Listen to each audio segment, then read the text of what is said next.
Now that I've actually saved that, gives me a bit of a grief. This does. I've Virtual Dub, which you can't see very well. Open the file. God, I should have labelled these, shouldn't I? This is the one. It'll need a bit of an edit, I think, on it. Okay. Okay. And what I do is I go into audio.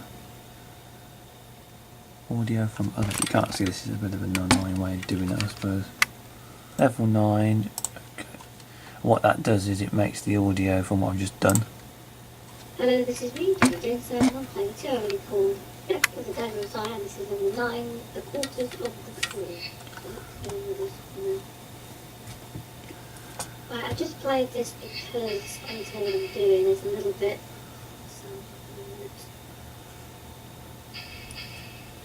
So, right, so this area is about. And what I do is I just go through it until I find a bit where I got stuck or that I got killed. Really annoying this is. And we go through it. It's actually slightly too long, like about a minute or so.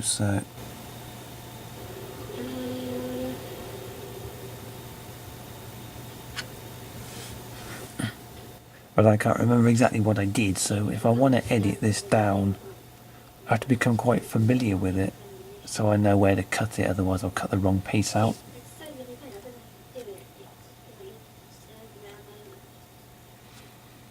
Got the thing at the bottom there, which is the timeline, which is fairly straightforward. I like this better than I like the more professional ones because they're too complicated and very annoying. Not many are actually like this at all, so that's a bloody annoyance, that is. It's quite an old program, this.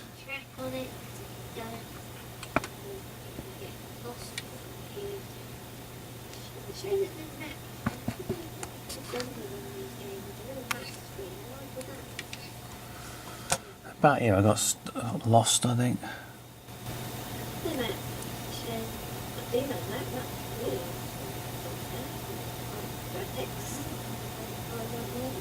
But it comes together. Do the sound and you put it on the video and then you think, ah, this is beginning somewhere, and that's a nice feeling. Just the music I added.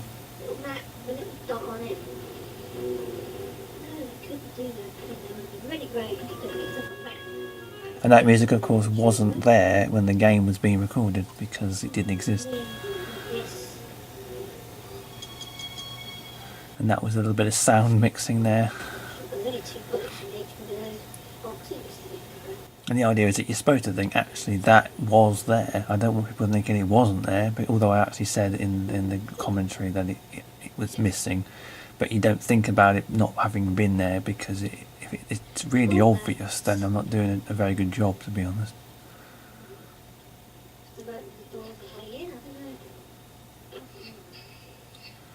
I don't think I need to cut too much out. I need to cut a little bit out of this because I did get a bit lost in it.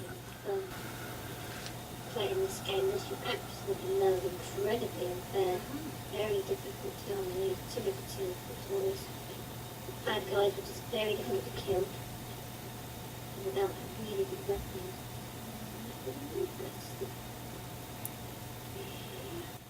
The editing does take some time. It's a matter of just being familiar with the level that I've just played, or the video that I've just recorded.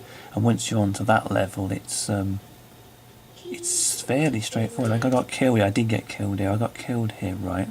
So I'm going to get killed here, right? That is. It says theatre, but I don't know. I didn't see it theatre, so maybe it's one of those hangovers from the game. Yep, got killed. Oh, you've got to be. So where I got there, I got killed. So what I would do is, the bottom of the screen, this is fairly straightforward. You basically put your first key marker there, and that puts a little marker on the bottom of the line there. And what I do is, it's not easy to do with a camcorder, but if I can zoom out, there's like little icons at the bottom of the screen. And these basically jump forwards and backwards through keyframes, and I have to finish. I can start the cut anywhere I want. It doesn't have to be on a keyframe, but if I want to end it, it has to be on a keyframe. So basically I'll press this yellow picture with a key on it, and I'll jump forwards.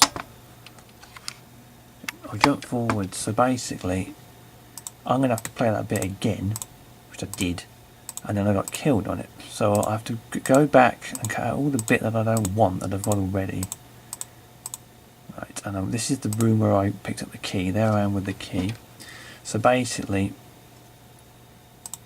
I'll go from running into the room because it says 11:47, 11:57. So if I wanted to cut from here, allow us running down this corridor, and it says 11:47, and there's like a bunch of numbers there, and it is K, that means keyframe.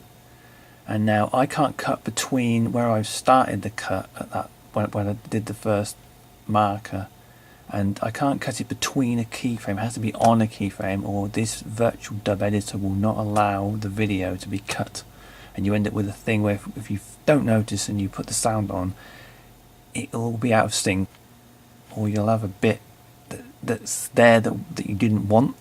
So you've got to finish on a keyframe. So I can start the cut anywhere I like, but I must end on a keyframe. So I'm going to keep going until I hit this room.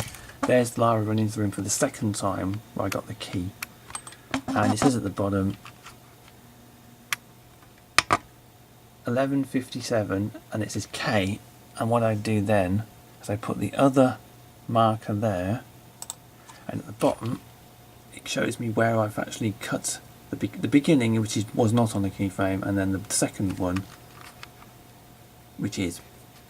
So then what I do is I go to the top, and where it says edit, simple enough, it just says cut, and where I click cut, oops, there, the bit at the bottom, I'll show the bottom part of the screen, I click cut, it disappears. And what you find is it won't tell you though if you did an illegal cut, which wasn't, the beginning doesn't have to be on the keyframe, but the end must. If you did one that's got no keyframe on the end of it, it won't tell you it's not cut it out, because then it doesn't show you anything about where you've gone wrong, which is bloody annoying. So then what we find is if I go back to where I was, where I picked up the key and I got killed.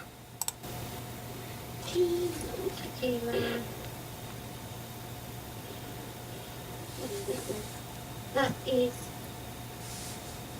it says theatre, but I don't know, I didn't see a theatre, so maybe it's one of those hangovers from the game. Like, oh, you've got to be... And that's where we come in again. And there also seems to be a follow connector, which seems to be more reliable.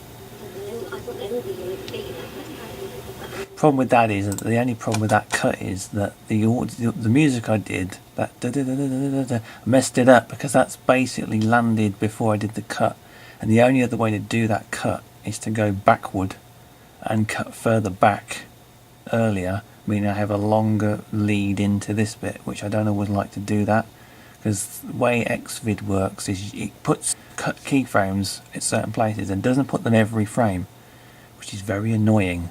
So I have to basically go with what it gives me. I can't physically cut that different. The only way I've found is if you end the video and then save it, and then where the video ended, it might put a keyframe. Sometimes it doesn't do that even, so it's very difficult to work with sometimes. But if I didn't like that cut, I could undo it because of the music, and go back to where I basically got killed in that. Where was I killed? That was before then, wasn't it? Messed that up now. There's the key there. So I picked up the key. Bit forwards. that is... For the sake of preserving that music, I could cut it earlier, but it makes it a longer lead in. Oh, you've got to be... So I can do the same thing again. Start the cut where I want it, anywhere I want. It's not on a keyframe. Go forwards until we hit the lead in.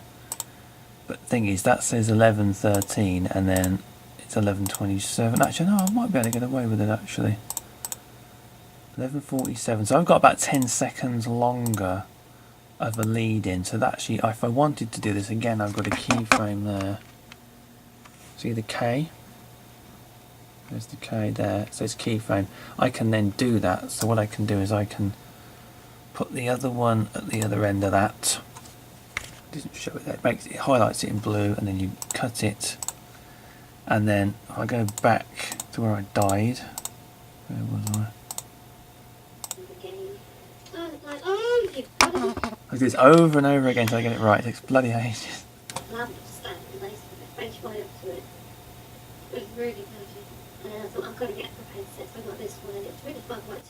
See, that's longer.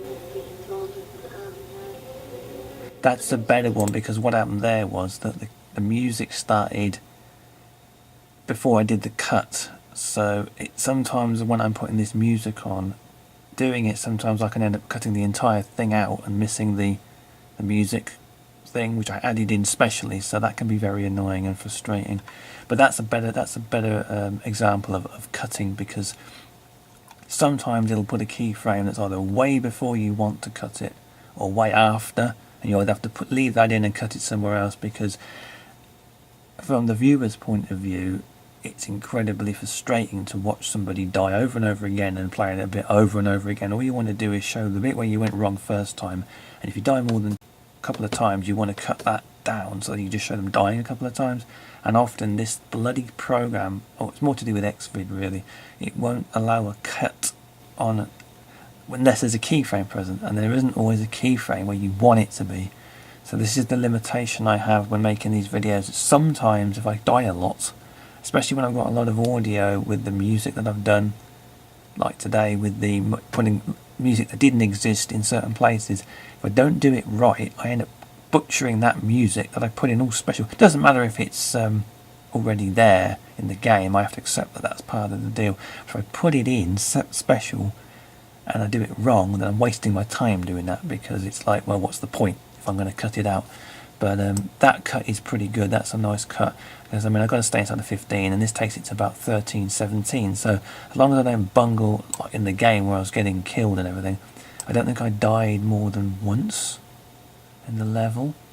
So, and often again I'm running around here looking all over the place to find the door. That's a bit boring.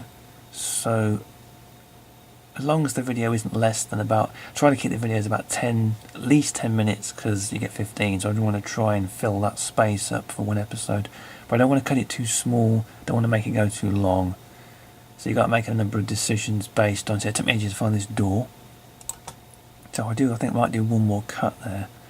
So there's the time I get the key, I died, I did the cut, we blew this guy up, and then we had to go looking for something. So what am I looking for now?